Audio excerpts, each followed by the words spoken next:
नमस्कार दोस्तों, मैं Amar Kumar UGC NET public administration के यूनिट 9 के साथ आज हम आए हैं। और एग्जामिनेशन का डेट ऑलमोस्ट क्लियर है। अब 16 तारीख से आप लोग का आ भी जाएगा एडमिट कार्ड।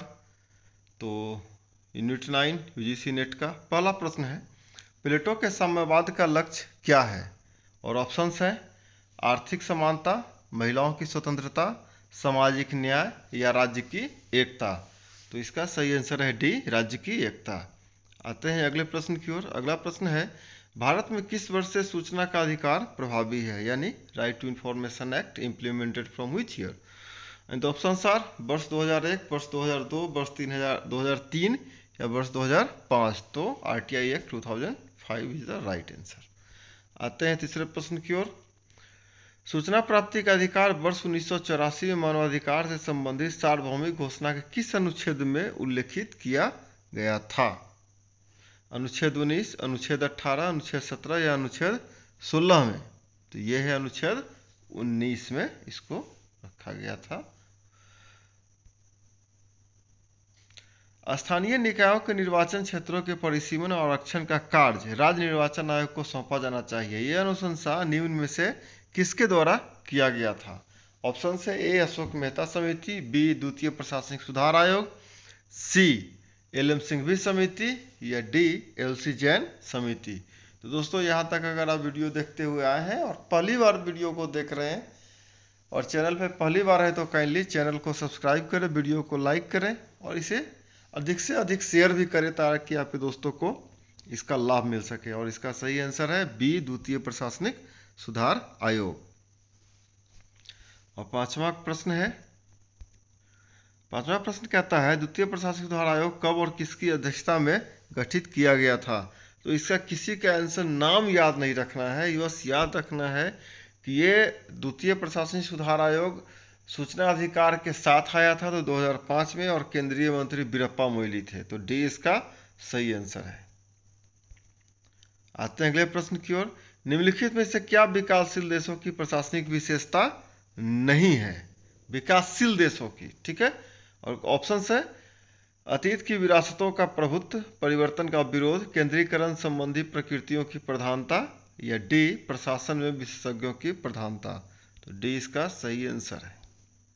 आते हैं सातवें प्रश्न की ओर। सातवां प्रश्न है, निम्नलिखित में से किसका कथन है कि नागरिक समाज एक समावेशी जैसी अवधारणा है? और ऑप्शन है S Das, V Roy, Jeffrey Alexander या डी कोई नहीं। तो इसका सही आंसर है जेफरी अलेक्जेंडर। आते हैं आठवें प्रश्न की ओर। आठवां है, आदर्श अनुशासन, मर्यादा, परिश्रम, ईमानदारी तथा उच्च मानवीय मूल्यों के बिना किसी का जीवन महान नहीं बन सकता है। यह किसका कथन है? एकदम याद रखना है, स्वामी विवेकानंद का यह कथन है। सी इज द राइट आंसर। आते हैं अगले प्रश्न की ओर। अगला प्रश्न है, निम्न में से किसके अनुसार इस प्रकार कार्य करो कि तुम में निहित मनुष्यता स्वयं में साध्य बनी रहे तथा किसी अन्य के हितों का साधन मात्र न बन पाए? यह प्रश्न किसके द्वारा कहा गया था? और इसका सही ऑप्शन है ए अरस्तु, बी कौटिल्य, सी कांट या D Paul Appleby. Paul Appleby सही आंसर है। भारत के संदर्भ में बहुत बेहतरीन योगदान है इनका, विशेषकर लोक प्रशासन के संदर्भ में। निम्न में से किसने नैतिकता संबंधी साधन साध्य पवित्रता का नियम दिया था? और ऑप्शन है अरस्तु, मैकियावेली, मैक्स वेबर या महात्मा गांधी। तो ये महात्मा गांधी का दिया हुआ नियम था। आते हैं 11वें प्रश्न की ओर। 11वां प्रश्न है, भगवान यह अपेक्षा नहीं करते कि हम सफल हो, वे तो केवल इतना ही चाहते हैं कि हम प्रयास करें।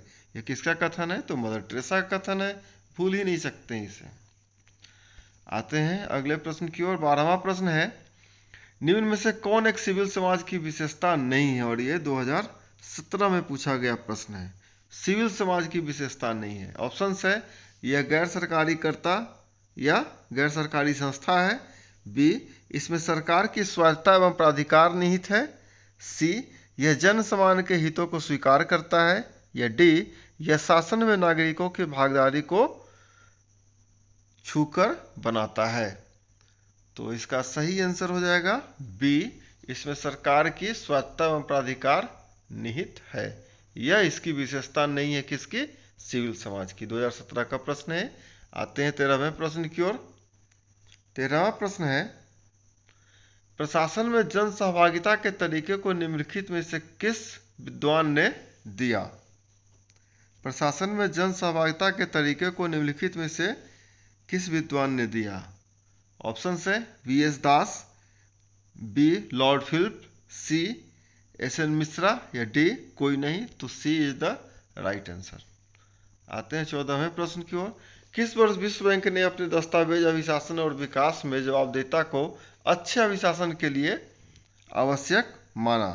और ऑप्शंस हैं ए 1993, बी 1992, सी 1990 या D 1991। The right answer is 1992, that is B. 15वां प्रश्न है, विधि के समक्ष समता का विचार किस मूल का है। और ऑप्शंस है ए भारतीय मूल, बी ब्रिटिश मूल, सी अमेरिकी मूल या डी कोई नहीं। और इसका सही आंसर होगा बी ब्रिटिश मूल, इसका सही आंसर होगा।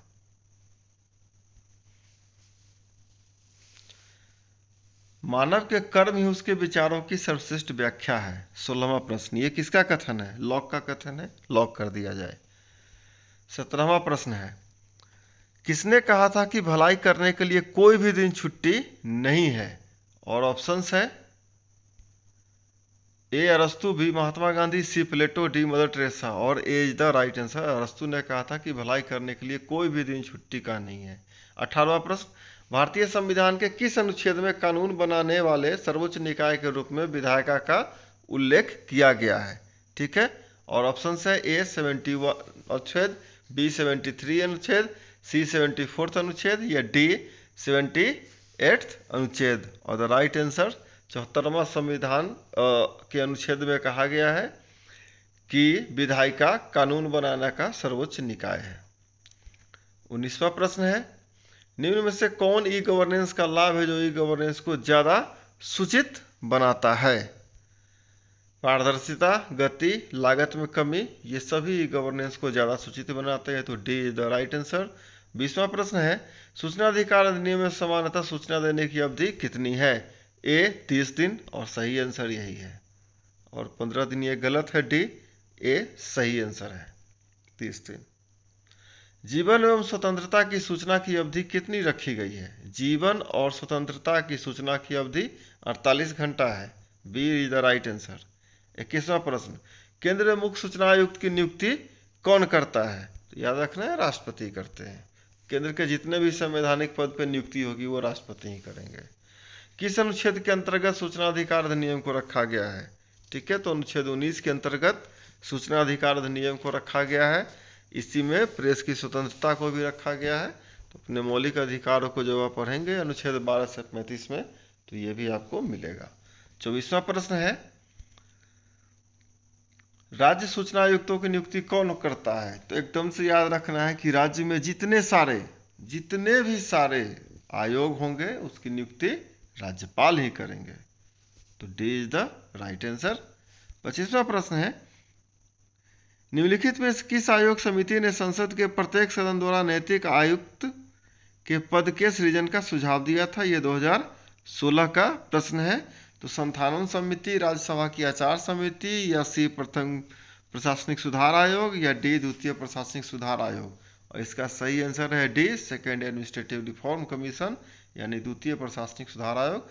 26वां प्रश्न है, अरस्तु के अनुसार परामर्शदाता का यह तत्व ही नैतिक कथनों और शब्दों को तथ्यात्मक कथनों और शब्दों से अलग है। 2, हेयर के अनुसार भलाई करने के लिए कोई भी दिन छुट्टी का दिन नहीं है।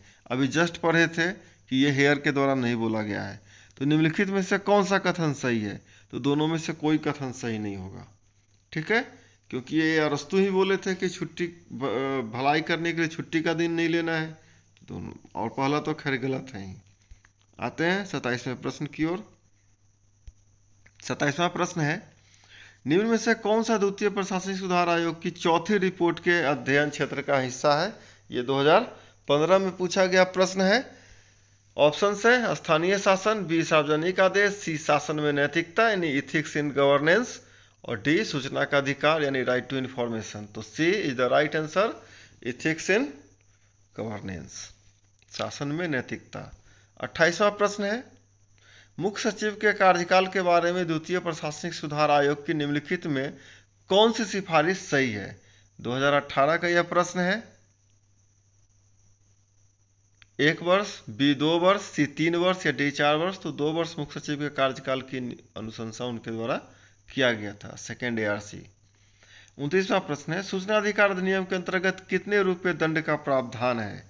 ठीक है, और मैक्सिमम वो है 25,000 रुपया, और जो एक दिन के लिए 500 रुपये का जुर्माना है या 250, और मैक्सिमम 25,000 तक का जुर्माना है।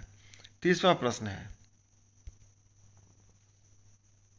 प्लेटो के रिपब्लिक का अंतिम संदेश क्या है? ए, दार्शनिक सम्राट के शासन की स्थापना करना, बी, शासन के अत्याचार को दूर करना, सी, निजी संपत्ति का उन्मूलन करना, या डी, व्यक्ति की आत्मा के विवेक का शासन स्थापित करना। तो दोस्तों ये आज का आखिरी प्रश्न था।